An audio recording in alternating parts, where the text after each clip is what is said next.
저는 31회 때 수석으로 합격하고 지금은 이제 평가 업무를 하고 있는 이동현 평가사라고 합니다. 저는 현재 방문각 서울법학원에서 감정평가 이론을 담당하고 있고요. 각각의 과목들이 어떤 특징을 가지고 계신지 좀 궁금해 하실 것 같습니다. 실무 같은 경우에는 실질적으로 보고서를 쓰는 건 아니지만 문제풀이를 하는 과정을 통해서 실제 업무를 경험해 보시게 될 거고요. 보상법규 같은 경우에는 법률적인 부분을 다룬다라고 생각을 해주시면 될 것 같습니다. 대체 감정평가 이론은 뭘 하는 걸까라고 한다면 여러 가지 상황들을 우리가 다양하게 접해볼 수 있도록 공통적인 내용들만 추출해낸 과목이거든요. 그렇기 때문에 감정평가 업무를 수행하게 되시면서 기본적으로 숙지를 해야 된다. 그래야 나중에 큰 문제가 생기지 않는다. 그런 부분들을 배우는 과목이다 라고 생각을 해주시면 될 것 같습니다. 감정평가 이론은 나눈다라고 하면 크게 두 가지로 나눌 수가 있을 것 같아요. 첫 번째로는 총론, 두 번째로는 강론이다 이렇게 나눠지게 됩니다. 총론이 조금 더 총체적인 내용들, 전반적인 내용을 다루는 거기 때문에 일반적인 내용들을 다루게 됩니다. 강론으로 넘어가게 된다면 약간은 구체적인 내용들을 다루게 돼요. 사실 실제 업무를 하다 보면 메인 물건은 부동산을 이렇게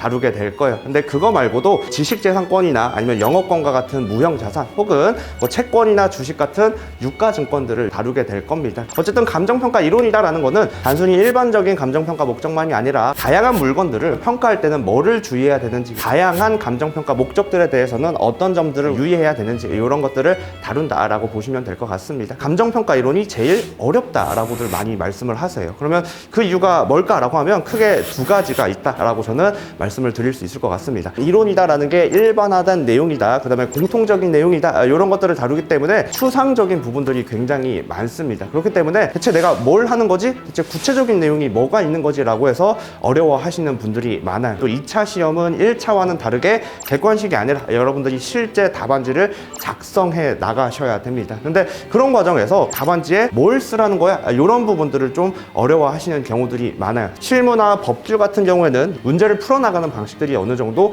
정형화되어 있는 경우가 많습니다. 근데 이론 같은 경우에는 정형화되어 있지 않은 경우들이 많고요. 그래서 이런 부분들을 보완해 나가는 게 제가 수업을 진행해 나가는 방식이라고 생각을 해주시면 될 것 같습니다. 감정평가 이론 과목을 저희가 수업할 때는 크게는 두 가지가 있다라고 생각을 해주시면 될 것 같아요. 감정평가라는 과목을 대학교에서도 고등학교에서도 안 다뤄봤을 거기 때문에 기본적인 내용 숙지가 필요합니다. 그래서 첫 번째로는 기본 강의를 이렇게 진행하게 될 거예요. 기본 강의를 통해서 여러분들한테 보완하고 싶은 거는 뭐냐라고 하면은 감정평가 이론의 추상적인 부분입니다. 물론 교수님들 교재나 감정평가 이론 서적들에서 다루는 기본적인 내용을 다루면서도 실제 제가 평가 업무를 수행하면서 교재에 있는 내용들이 이런 데서 적용이 되는구나 라는 부분들을 여러분들과 함께 다루게 될 겁니다. 여러분들이 현장에 나가지 않고 책상에서 준비를 하는 과정이긴 하지만 제가 실질적으로 평가 업무를 수행하면서 느끼고 그 다음에 여러분들한테 설명드리고 싶은 부분들을 다룰 예정입니다. 감정평가 이론 과목의 추상성을 좀 줄여 나가겠다, 이게 목표다라고 생각을 해주시면 되고요. 기본 강의가 어느 정도 끝나고 난 다음에는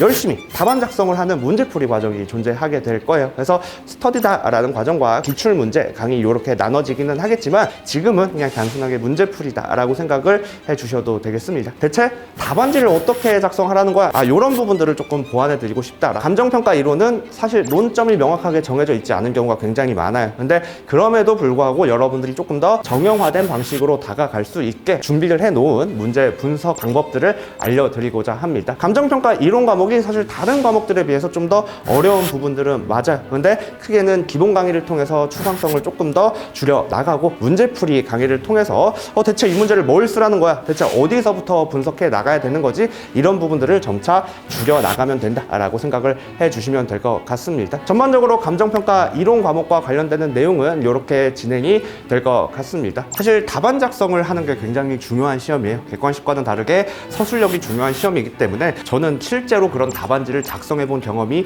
있는 강사인지가 중요하다고 생각합니다. 그래서 1등은 1등만이 만들 수 있습니다. 제가 어쨌든 직접적으로 해본 경험이기 때문에 여러분들에게 그 경험을 충분히 나눠드리도록 하겠습니다. 저는 어쨌든 처음과는 다르게 마지막으로 가면 갈수록 수강생이 많아져 왔었습니다. 수강생이 늘어나는 데는 당연히 이유가 있다고 생각합니다. 굳이 처음부터 비효율적인 선택을 하실 필요가 있을까요? 1차 시험이 점차 다가오고 있습니다. 1차 시험 열심히 준비하시고요. 이제 2차 시험에 들어가시게 되면 여러분들이 앞으로 나가야 될 길은 제가 미리 준비해 놓도록 하겠습니다. 그러면 1차 끝나고 2차 강의에서 뵙도록 하겠습니다. 감사합니다.